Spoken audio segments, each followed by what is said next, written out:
Welcome to the Explainer. We're looking at the hidden forces that keep our biggest machines in check. And it all comes down to mastering the heart of the machine, the electric drive. Think of it as the brain and muscle, turning electricity into really precise physical work. So the goal is perfect balance, but what happens when that balance gets suddenly disturbed? The system can either snap back to normal or it can fly off into total instability. Okay, this formula is the key. It's the golden rule for steady state stability, and it's simpler than it looks. In simple terms, if the load's resistance to speed change is bigger than the motor's, you're stable. So look at point A. If the speed drifts, a torque imbalance naturally pushes it right back. It's self-correcting. But at point B, any small speed change creates a runaway effect, pushing it further from control. So stability keeps things on track, but what about loads that fluctuate like crazy? Yeah, trying to meet those peaks directly is expensive, inefficient, and really rough on the entire power grid. The solution? It's called load equalization. Basically, we use stored energy to smooth out those peaks.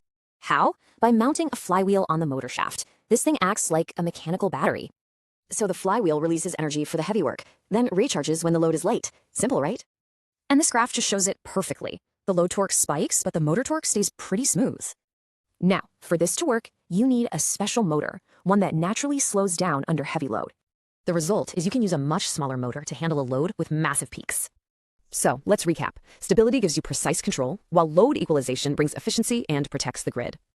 And that's really the challenge for the next generation of engineering. Thanks so much for watching.